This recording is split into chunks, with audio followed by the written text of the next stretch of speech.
Hello tailors, welcome back to my channel. ఈరోజు ఈ వీడియోలో బ్లౌజ్ పీస్లో వచ్చిన చిన్న లేస్ తోటి బ్యాక్ నెక్ డిజైన్ ఎలా చేసుకోవాలో చూపిస్తానండి. ప్లీజ్ ఫ్రెండ్స్, వీడియో ఎక్కడ స్కిప్ చేయకుండా ఫస్ట్ నుంచి ఎండ్ వరకు పూర్తిగా చూడండి. ముందుగా బ్లౌజ్ పీస్ అయితే బ్యాక్ డిజైన్ గీసుకుంటున్నానండి వీడియోలో చూపించే విధంగా.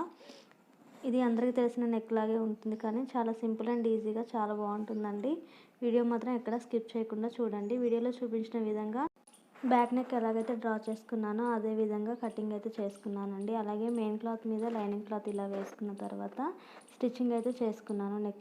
Neck stitching, front part, back part అన్నీ కలిపేసి స్టిచ్చింగ్ అయితే వేసుకున్నానండి. వీడియో లెంత్ ఎక్కువ అవుతుందని చెప్పేసి నెక్ లెంత్ మాత్రమే మీకు స్టిచ్చింగ్ అయితే చూపించాను. ఇప్పుడు పైపింగ్ వేసుకుంటున్నానండి. ఫ్రంట్ నెక్ అలాగే బ్యాక్ నెక్ రెండింటికి కలుపుకొని పైపింగ్ అయితే వేసేసుకుంటున్నాను. ఈ పైపింగ్ కూడా స్టార్ నెక్ ఎలాగైతే గీసుకున్నానో అదే విధంగా స్టిచ్చింగ్ అయితే చేసుకుంటున్నానండి. ఈ స్టార్ దగ్గర అక్కడక్కడ కట్స్ అనేవి వచ్చాయి కదా, ఆ వంపులు తిరిగే దగ్గర నీడిల్ లోపలికి ఉంచుకున్న తర్వాత స్టిచ్చింగ్ పక్కకి క్లాత్ జరుపుకొని స్టిచ్చింగ్ అయితే వేసుకోవాలండి. ఇలా వేసుకోవడం వల్ల షేప్ అనేది నీట్గా పర్ఫెక్ట్గా ఉంటుంది. ఇప్పుడు నీడిల్ లోపలికి ఉంచుకొని క్లాత్ పక్కకు జరుపుకున్నానండి. పాదం పైకి లేపిన తర్వాత అదేవిధంగా స్టార్ నెక్ అయితే డ్రా చేసుకున్న విధంగా స్టిచ్చింగ్ అయితే చేసుకుంటున్నాను. ఇలా మొత్తం పైపింగ్ వేసుకున్న తర్వాత ఎలా ఉందో చూపిస్తానండి. ఇలా వీడియోలో చూపించే విధంగా నెక్ అయితే స్టిచ్చింగ్ అయితే వేసుకున్నానండి. నెక్ స్టిచ్చింగ్ వేసుకున్న తర్వాత ఇలా తిరిగే దగ్గర అక్కడక్కడ కట్స్ అయితే పెట్టుకుంటున్నానండి. ఇలా కట్స్ పెట్టుకోవడం వల్ల పర్ఫెక్ట్గా స్టిచ్చింగ్ అయితే వస్తుంది. నెక్ ప్యాటర్న్ బాగుంటుందండి. ఇలా లోపల వైపుకు థ్రెడ్ పెట్టుకొని ఫోల్డింగ్ అయితే చేసుకుంటున్నానండి. ఫోల్డింగ్ చేసుకున్న తర్వాత లోపల వైపు ఫోల్డ్ చేసుకొని స్టిచ్చింగ్ అయితే వేసుకుంటున్నానండి. ఇది ఇన్విజిబుల్ పైపింగ్ కాదండి, నార్మల్గానే పైపింగ్ అయితే వేసుకుంటున్నాను. శారీలో వచ్చిన బ్లౌజ్ పీస్ ఉంటుంది, శారీలో వచ్చిన క్లాత్ ఉంటుంది కదా, ఆ క్లాత్ తోటే పైపింగ్ అయితే వేసుకుంటున్నానండి. అలాగే ఇప్పుడు ఇక్కడ కోను తిరిగే దగ్గర ఉంది కదండి, అక్కడ ఒక కుట్టు అనేది నీడిల్ లోపలికి ఉంచుకొని సైడ్ జరుపుకొని క్లాత్ని స్టిచ్చింగ్ వేసుకోవాలి. ఇలా జరపడి స్టిచ్చింగ్ వేసుకోవడం వల్ల నెక్ ప్యాటర్న్ అయితే బాగుంటుంది. ఇదే విధంగా మూడు వైపులా కూడా అలాగే స్టిచ్చింగ్ అయితే వేసుకున్నానండి. క్లాత్ అనేది ఫోల్డ్ అవ్వకపోతే అక్కడ లోపల వైపుకు చిన్న కట్ అయితే పెట్టుకోవచ్చండి. ఒక్కోసారి క్లాత్ అనేది స్ట్రైట్ పీస్ తీసుకున్నప్పుడు కట్స్ దగ్గర తిరగకుండా ఉంటుంది కదా, అప్పుడు ఒక కట్ పెట్టుకొని స్టిచ్చింగ్ అయితే వేసుకోవచ్చు. ఈ టిప్ అనేది యూజ్ అవుతుందండి ఎక్కడైనా సరే, దేనికైనా కూడా. మనం ఎక్కడైనా క్లాత్ అనేది ఫోల్డింగ్ కానీ తిరగకోకుండా ఉన్న దగ్గర ఒక కట్ అయితే పెట్టుకోవచ్చు చిన్నది, దానివల్ల ప్రాబ్లం అయితే ఏముండదు.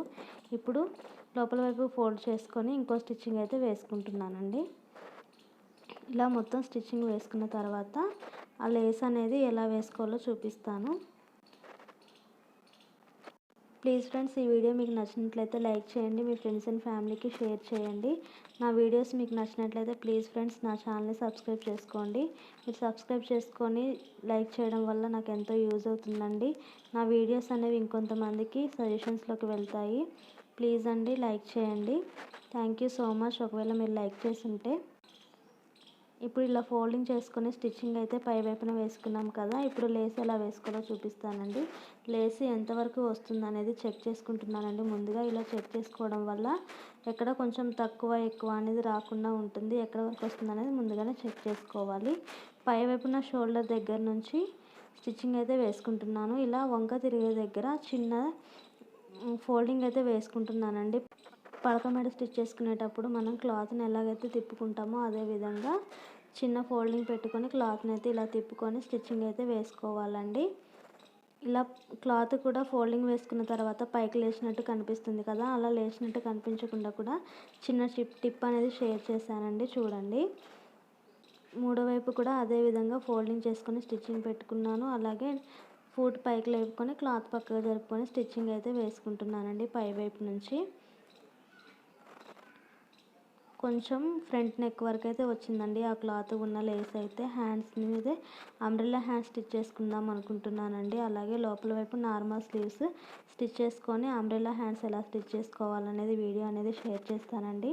ఈ వీడియో తర్వాత చేస్తాను, కావాలంటే ఆ వీడియో కూడా చూడండి. ఇప్పుడు ఫోల్డింగ్ దగ్గర పై వైపుకి లేచినట్టు కనిపించకుండా అదే విధంగా స్ట్రైట్గా తిప్పుకొని పైవైపు కూడా ఒక స్టిచ్ అయితే వేసుకోవాలండి. అలా స్టిచ్ చేయడం వల్ల క్లాత్ అనేది ఫోల్డింగ్ దగ్గర లేవకుండా నీట్గా ఉంటుంది. ఇప్పుడు ఈ నెక్ దగ్గర కూడా, అంటే ఈ ఫోల్డింగ్ దగ్గర కూడా స్టిచ్చింగ్ ఎలా వేసుకున్నానో చూడండి. ఇలా వీడియోలో చూపించే విధంగా ఫోల్డింగ్ దగ్గర స్టిచ్చింగ్ అయితే వేసుకున్నట్లయితే పైకి లేచినట్టుగా కనిపించకుండా ఉంటుంది. మొత్తం స్టిచ్చింగ్ అయితే అయిపోయిందండి. అయిపోయిన తర్వాత ఎలా ఉందనేది చూపిస్తాను. Umbrella hands with normal hands తోటి వీడియో చేశానండి. డిస్క్రిప్షన్లో ఇస్తాను చూడండి.